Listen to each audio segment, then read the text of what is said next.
U.S. News, 20th of March 2023. According to sources, American intelligence assisted India in routing China in the 2022 border conflict.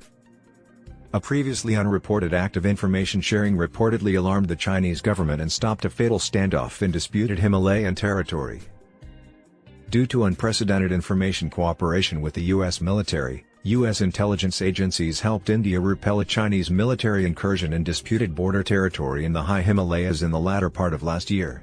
According to information, a move that alarmed Beijing caught the People's Liberation Army off guard and caused the Chinese Communist Party to rethink its strategy for grabbing territory along the Indian border. According to a source familiar with a previously undisclosed U.S. intelligence assessment of the encounter into the Arunachal Pradesh region, the U.S. government, for the first time, gave its Indian counterparts real-time details of the Chinese positions and force strength ahead of a PLA incursion. The information was more thorough and rapidly delivered than the U.S. had previously given the Indian military, including useful satellite imagery. It had an impact on the hegemonic Chinese. In contrast to previous encounters, which have resulted in deaths, the next clash on December 9 between hundreds of soldiers using spiked clubs and tasers only saw a handful of injuries and, most noticeably, a Chinese retreat. They were holding out. And the reason for that, according to the source, is that the United States gave India everything it needed to plan for this. It is a case study of how well the two armies collaborate and exchange intelligence.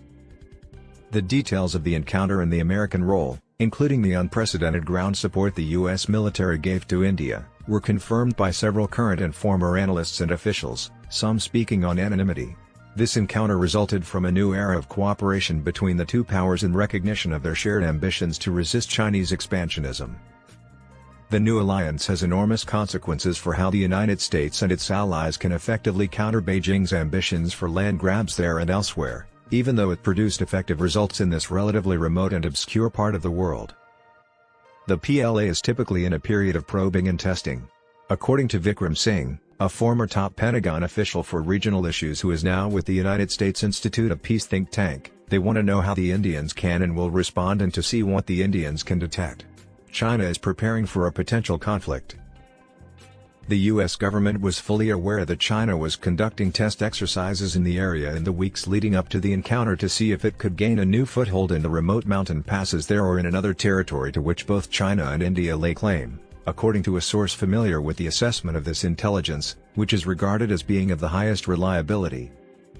In 2020 in the Galwan Valley, some 3,000 miles to the west, when the two militaries last engaged in combat, several hundred PLA soldiers stationed on the Chinese side intended to see if they could advance and stay along the portion of the border that is not officially demarcated.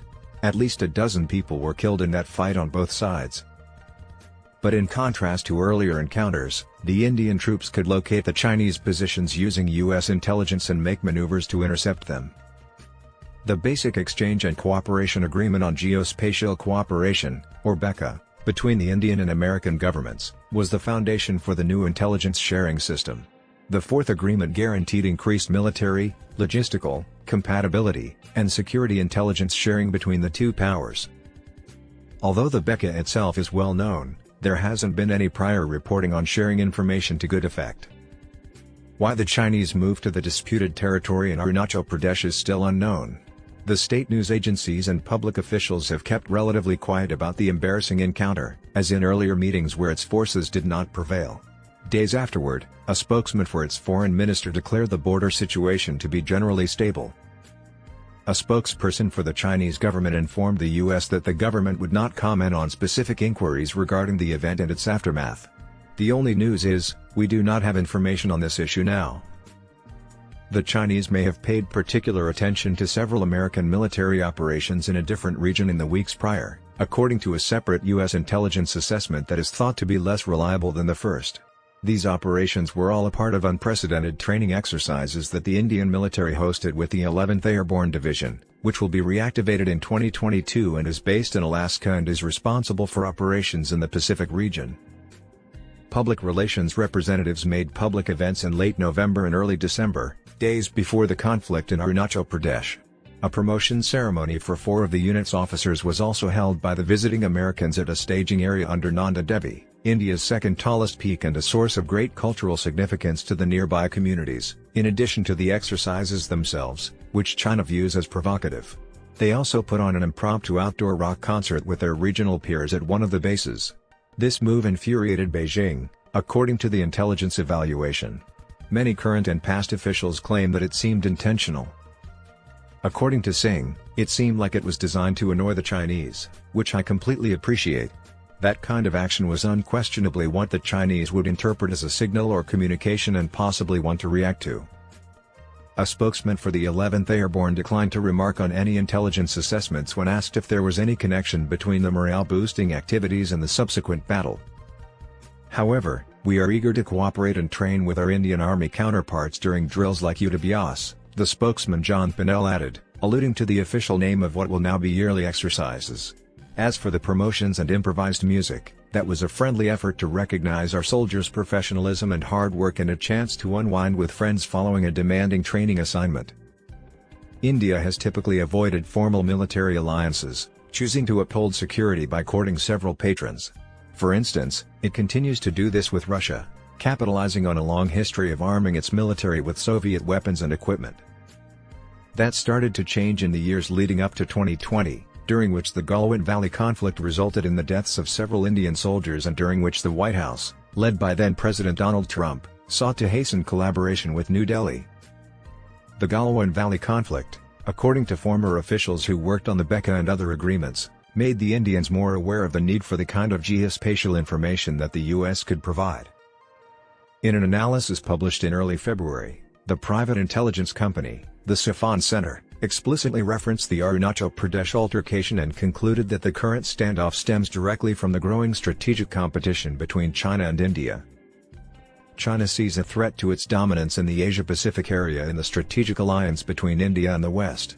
As both nations focus their diplomatic efforts on coping with pandemic-related crises, the COVID-19 pandemic made the standoff even worse, it was added. It is very likely that Indian foreign policy will center on countering the security threat posed by China and ensuring its rise in the Asian power balance. By abruptly canceling planned purchases of American drones for arms or insisting on maintaining its economic and energy ties with Russia, for example, New Delhi has irked several U.S. presidential administrations. Analysts attribute this behavior to the size of the resources India needs to secure for its population, 800 million of whom need government food assistance. Yet, according to several individuals who worked in those administrations, every president since Barack Obama has understood that India continues to be a crucial partner for the 21st century, if not the most important one. The Americans who frequently collaborate with their Indian counterparts say they are not disappointed because they know New Delhi will never establish a formal alliance. Others point out that after defeating their Chinese counterparts in the Arunachal Pradesh area, the new arrangement has had the desired impact on the Indian government. Because they will have never encountered this before and may have felt superior because they were able to pull off various battles in the past, the source predicts that the Chinese will be rattled. Unlike before, they did not have the upper hand this time.